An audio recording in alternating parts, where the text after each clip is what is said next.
Hey, what's going on, guys? Welcome back to the channel. My name is Gabe. If you don't know who I am and you're new to my channel, I make a lot of track content on my F80 M3 and also my GT3. Today's video is going to be a tire review of the Yokohama AO52. I feel like I've, after 3 track days, have an understanding of this tire and its characteristics, and I just felt like I want to share that with you guys. I know some of you guys are debating between certain tires, and the AO52 may be a tire that is on the chopping block, I guess, or up for choice. Yeah, so let's just jump right into it. I picked these up for, I think, $1,500 from our Compound USA. Pretty big in the track community, and that's who I went with. You could pretty much find these at any big tire shop or retailer, online or whatever. They're not very hard to find to get your size.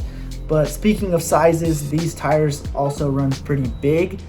Normally I'm running a 315 square setup. On this tire specifically though, I'm only able to run a 295, and that's just because these tires just run bigger than normal. There's pictures of 18 by 13 and 18 by 11 size wheels running their 315, and it's the same exact size. So yeah, these tires are just big. That's just something you have to account for. So keep that in mind when buying AO52s. Try to do your homework and make sure that they fit before you buy something and be rubbing everywhere. So now I'm gonna actually talk about my experience with the tire on track. I got 12 heat cycles out of these tires. I could probably get another 4 heat cycles out of them before I see cords on the tire. They're pretty bald as is, but I really think I could get another full track day out of it.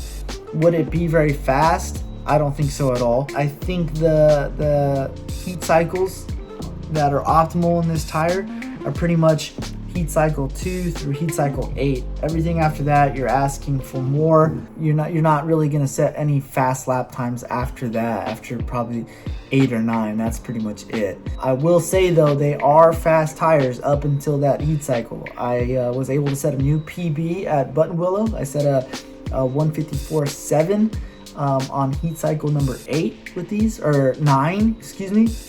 And yeah, that blew my mind. But by the end of the day, I was running a 157.7, so whole 3 seconds I was dropping. And not only that, the window of consistency had shrunk tremendously. So on my second heat cycle, I was able to get about 3 hot laps at Chuckwalla before the tires had absorbed so much heat that it was just kind of like driving on ice or grease, and I had to pull in basically to cool them down. By heat cycle 12, the window of consistency was about 3/4 of a lap at Buttonwillow. And again, this also is determined by how you drive, how hard you are, how much are you scrubbing, how fast you are, all these different things. So it could be different for you than it is to me. I'm just letting you know this is what I experienced. But by about Riverside or Phil Hill on my 12th heat cycle, I was starting to notice some understeer. I was starting to notice braking was affected, having to brake earlier. Car was pushing into turns if I was going in too hot. And it was just one of those things, like, you could get some track time out of them, but you're not going to be very fast. At that point, you're out there for seat time, and that was just something I noticed. This is one of those tires where you do an outlap, and then as long as you got a good amount of heat in the tires from the outlap, that next lap is going to be an extremely fast lap time. And generally speaking, every time after the outlap, so my first actual lap, was always the PB of the session. Everything after that was kind of dropping off slowly until you've passed that window of consistency, and then it just dropped off tremendously. You're just driving on ice, and you're just better off coming in, to be honest with you. That's just how it goes. So I would recommend this tire for anybody who's having to compete with a tire that's pretty much 100 tread wear and higher. This is a great tire. It's faster than the AR-1. If you've already got a bunch of seat time under your belt and you're looking to set PBs constantly, like, this might be the tire to look at. PBs with street tires. People I wouldn't suggest this to is somebody who's driving on this tire all the time. So if you don't have a backup set of wheels and tires, I would not I feel like you really need to take advantage of every heat cycle out of this tire.